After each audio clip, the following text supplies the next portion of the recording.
Can we talk about damage control? Yes.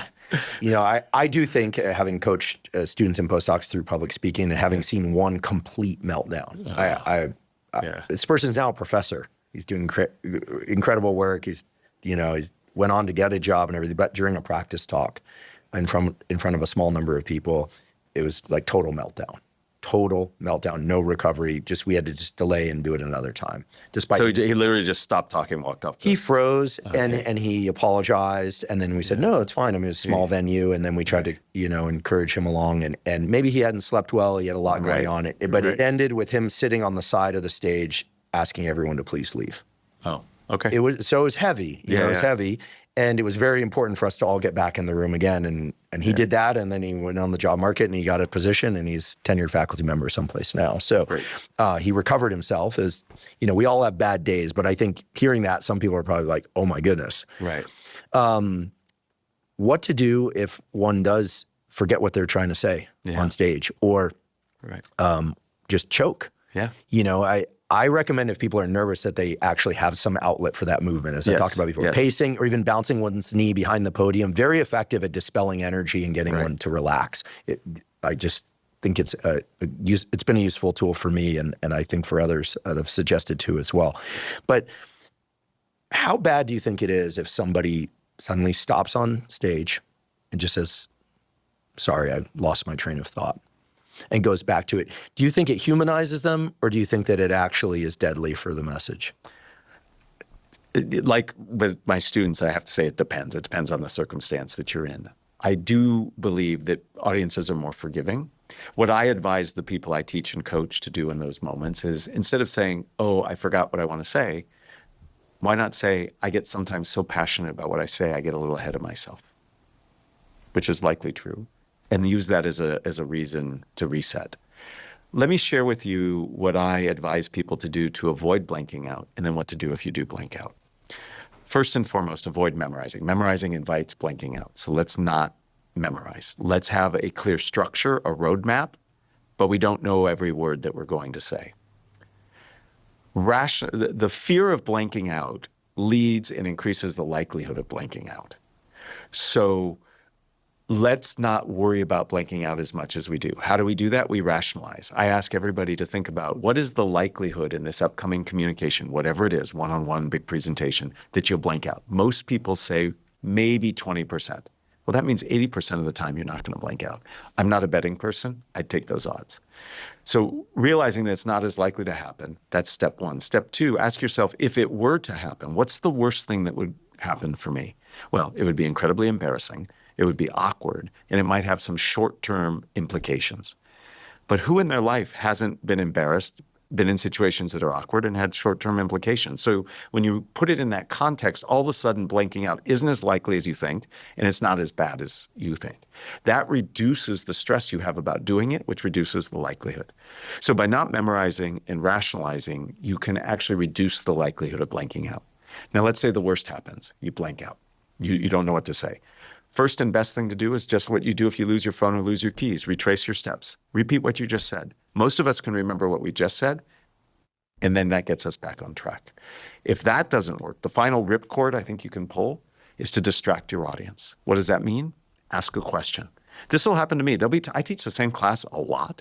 Sometimes I can't remember. Did I say this time? I just need a moment to think. I'll just pause and I'll ask my students a question. They think that's logical. Anybody can come up with a question. If you ever hear me, anybody listening, if you ever hear me say, I want to pause for a moment and have you think about how what we've just discussed can be applied to your life. That means I have forgotten what I want to say next. In my mind, what the heck do I say next? Most of the people in my audience are like, how would I apply that in my life? That's great. It gives me that fraction of a second, gives me that sense of control. Most of us can leverage a question to buy us that time. So let's not say, oh my goodness, I've forgotten, it's the worst thing ever. I get passionate. Sometimes I get ahead of myself. Give me a moment. Or just ask a question.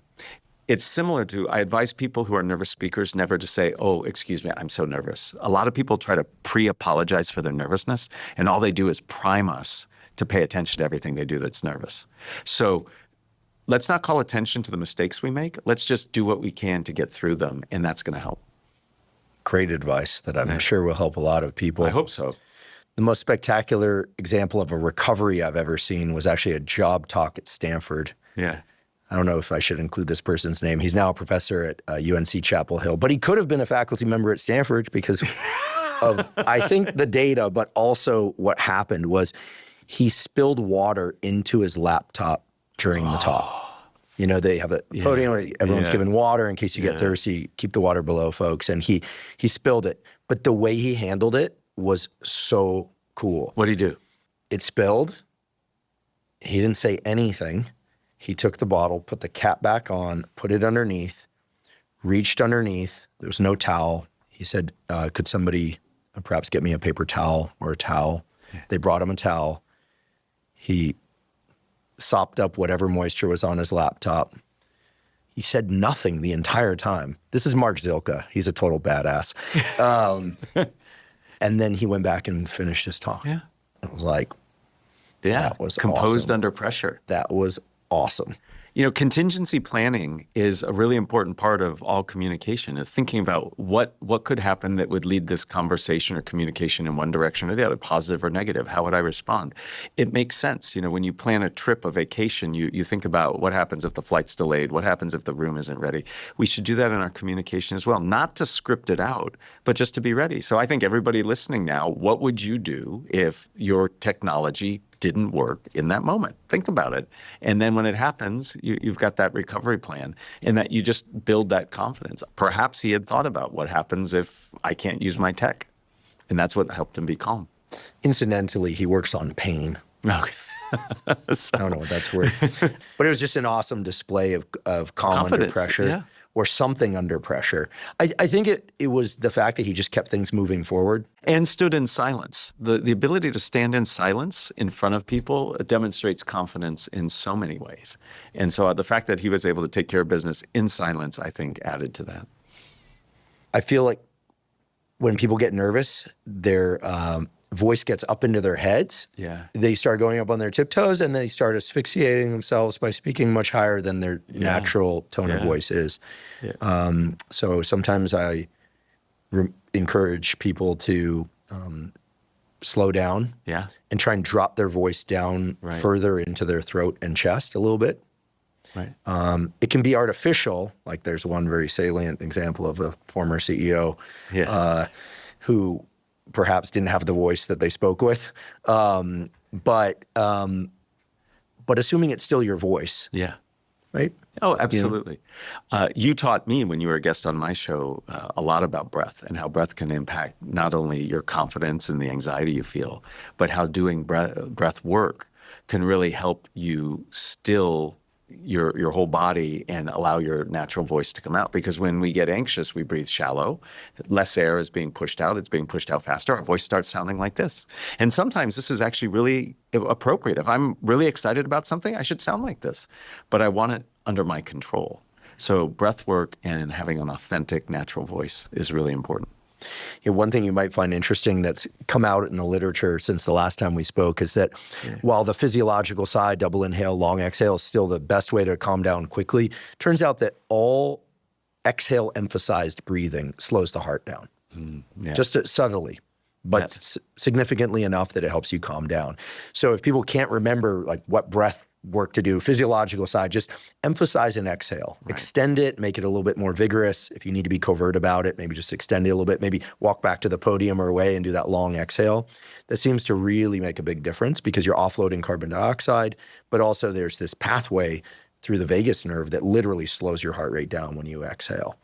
It's pretty spectacular that we have these mechanisms in us. You know, I think it's fantastic. And I give credit to you.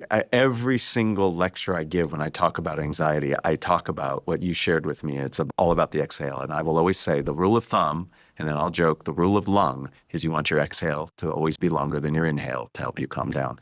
And people have found that liberating. So I appreciate that you shared that with me and know that others are taking advantage of that. You're welcome. And it came from a place of need that I came across those tools because I think that we can prepare, but it's the knowledge that things happen in the moment that we can't control. That's right. I mean, that's the really scary thing. That's right. And if you think about it, most of our communication is that it's spontaneous. We don't know what's going to happen. I mean, a lot of what you and I have been talking about is planned communication. It's the presentation, the pitch, the meeting with agenda. But most of our communication is spontaneous. We don't know how it's going to unfold. You ask me a question. I don't know what that question is. I don't even know if I know the answer. You ask me for feedback. I make a mistake. I have to fix it. Most of our communication is spontaneous. And getting comfortable with that discomfort of not knowing how this will transpire is a big part of the mindset shift that you have to do better in spontaneous speaking. Beta blockers, yes. Beta blockers, no. So I have a heart condition, and I take beta blockers regularly. And I see how it slows down your thinking in your body. I'm not a fan. I think cognitive behavioral ways of managing anxiety much better. Now, there are people, I'm not a medical doctor, obviously. There are some people for whom beta blockers might work, but I actively discourage people if they're just wanting to take it to manage anxiety. I think there's so many other things we can do first before you have to go there. But my experience has been it makes me fuzzy and I'm not as quick. Which makes sense because you're not getting as much oxygenated blood to your brain. Yeah. Getting a great night's sleep the night before clearly helps. What do you do or recommend for people that get a lousy night's sleep the night before? Well, I wish I would like to ask you that question. I am an awful sleeper. I am a really, we can fix that. Good. Yeah. Well, let's fix that today because I am a lousy sleeper. Absolutely, it is better to get a good night's sleep than it is to stay up all night cramming. I tell everybody to train for a big communication event like you would train for a sporting event. You need to eat well. I call it communication hygiene. You need to eat well, sleep well, exercise. It is much better to stay on routine than to deviate from your routine. There is some research around caffeine consumption. Caffeine consumption is actually really good when you're ideating for creativity. When you actually go to present, you shouldn't deviate from whatever your standard protocol is for caffeine. You shouldn't all of a sudden go cold turkey, but taking additional caffeine because you didn't sleep well the night before can just agitate you during the presentation and communication. So getting a good night's sleep is great. I am not the best person to give advice on how to do it.